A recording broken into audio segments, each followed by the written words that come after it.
Hello दोस्तों, आप सभी को हमारे YouTube चैनल ऋषि स्टडी पॉइंट में बहुत बहुत स्वागत है। आज के हमारे इस वीडियो में हम लोग हिंदी के पेपर के कुछ महत्वपूर्ण सवालों को देखने वाले हैं। तो आज के हमारे इस वीडियो को आप लोग शुरू से अंत तक देखें और अपने दोस्तों को भी ज़्यादा से ज़्यादा शेयर करें। तो चलिए दोस्तों, एक एक करके उन सभी इम्पोर्टेंट क्वेश्चनों को देखते हैं। आज के हमारे इस वीडियो का पहला क्वेश्चन कह रहा है कि भगत ने अपने बेटे की मृत्यु पर अपनी भावनाएं किस प्रकार प्रकट की। तो इस सवाल का सही जवाब होगा कि बेटे की मृत्यु पर भगत ने पुत्र के शरीर को एक चटाई पर लिटा दिया, उसे सफ़ेद चादर से ढक दिया तथा गीत गाकर अपनी भावनाएं व्यक्त की।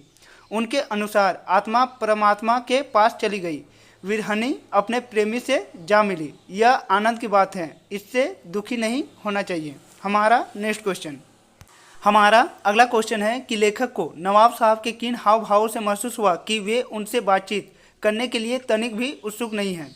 तो इसका सही जवाब होगा कि जब लेखक अपनी सीट पर बैठा तो नवाब साहब उनसे नज़रें मिलाने से बच रहे थे।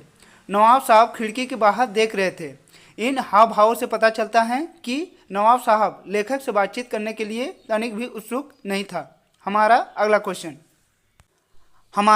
क्वेश्चन कह रहा है कि लेखिका की अपने पिता से वैचारिक टकराहट को अपने शब्दों में लिखिए। तो इस सवाल का सही जवाब होगा कि लेखिका के अपने पिता के साथ अक्सर वैचारिक टकराव हुआ करती थी। हम लोग इस प्रकार पहला पॉइंट लिख सकते हैं कि लेखिका के पिता यद्यपि स्त्रियों की शिक्षा के विरोधी नहीं थे, परंतु वे स्त्रियों का दायरा चार दीवारी के अंदर ही सीमित रखना चाहते थे। परंतु लेखिका खुले विचारों की महिला थी। दूसरा पॉइंट है कि लेखिका के पिता लड़की की शादी जल्दी कराने के पक्ष में थे, लेकिन लेखिका जीवन की आकांक्षाओं को पूर्ण करना चाहती थी। तीसरा पॉइंट है लेखिका का स्वतंत्र संग्राम में भाग लेकर भाषण देना उनके पिता को पसंद नहीं था। चौथा पॉइंट है कि पिताजी का लेखिका की मां के साथ अच्छा व्यवहार नहीं था। स्त्री के प्रति ऐसे व्यवहार को लेखिका अनुचित समझती थी।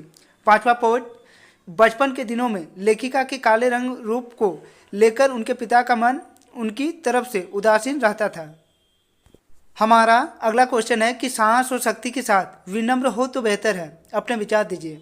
तो इस सवाल का सही जवाब होगा कि यह बात सत्य है कि साहस और शक्ति तभी अच्छे लगते हैं जब तक कि साहसी व्यक्ति विनम्र रहे। जैसे ही शक्तिशाली व्यक्ति उद्दंड करता है या घमंड दिखाता है या बढ़ चढ़कर बोलता है, वह बुरा लगने लगता है। परशुराम और लक्ष्मण दोनों के उदाहरण सामने हैं। हमारा नेक्स्ट क्वेश्चन, हमारा क्वेश्चन नंबर 5 कह रहा है कि बच्चे की दतुरित मुस्कान का कवि के मन में क्या प्रभाव पड़ता है। तो इसका सही जवाब होगा कि बच्चे की दतुरित मुस्कान का कवि के मन पर अत्यंत गहरा प्रभाव पड़ता है। कवि को बच्चे की मुस्कान बहुत मनमोहक लगती है, जो मृत शरीर में भी प्राण डाल देती है। हमारा नेक्स्ट क्वेश्चन नंबर 6, हमारा क्वेश्चन नंबर 6 कह रहा है कि संगीतकार किन किन रूपों में मुख्य गायक गायिकाओं की सहायता करता है। तो इसका सही जवाब होगा कि संगीतकार निम्नलिखित रूपों में मुख्य गायक गायिकाओं की सहायता करता है। पहला, गायन के समय यदि गायक गायिका का स्वर भारी हो तो संगीतकार अपनी आवाज़ से उसमें मधुरता भर देता है।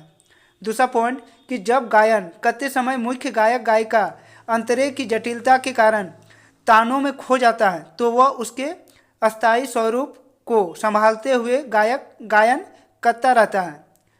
तीसरा पॉइंट है कि जब गायन करते समय मुख्य गायक गायिका अपनी लय को लांद कर भटक जाते हैं तो संगीतकार उस भटकाव को संभालता है।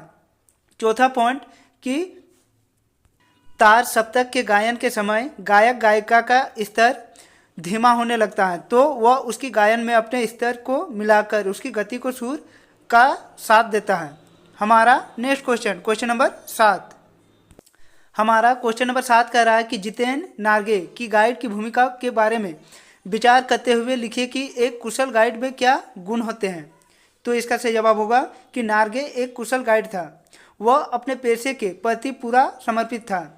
उसे सिक्किम के हर कोने के विषय में भरपूर जानकारी प्राप्त थी, इसीलिए वह एक अच्छा गाइड था। एक कुशल गाइड में निम्नलिखित गुणों का होना आवश्यक है। पहला, एक गाइड अपने देश एवं इलाके के कोने कोने से भली भांति परिचित होता है, अर्थात उससे संपूर्ण जानकारी होनी चाहिए। दूसरा, उसे वहाँ की भौगोलिक स्थिति, जलवायु एवं इतिहास की संपूर्ण जानकारी होनी चाहिए। तीसरा पॉइंट, एक कुशल गाइड को चाहिए कि वह अपने भ्रमणकर्ता के हर प्रश्नों के उत्तर देने में सक्षम हो। चौथा, एक कुशल गाइड को अपनी विश्वसनीयता का विश्वास अपने भ्रमणकर्ता को दिलाना आवश्यक है, तभी वह एक आत्मीय रिश्ता कायम करके अपने कार्यों को कर सकता है। पांचवा, गाइड को कुशल एवं बुद्धिमान व्यक्ति होना आवश्यक है, ताकि समय पड़ने पर वह विषय परिस्थितियों का सामना अपनी कुशलता एवं बुद्धिमानी से कर सके एवं अपने भ्रमणकर्ता की सुरक्षा कर सके। हमारा next question, question number 8। Question number 8 कह रहा है कि उद्धव द्वारा दिए गए योग संदेश ने गोपियों की विरहगृह में घी का काम कैसे किया?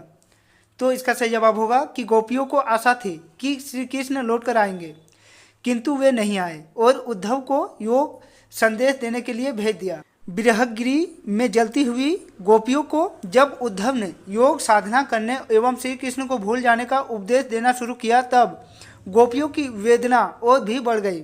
इस तरह योग संदेश ने विरहगृह में घी का काम किया। हमारा अगला क्वेश्चन, क्वेश्चन नंबर 9।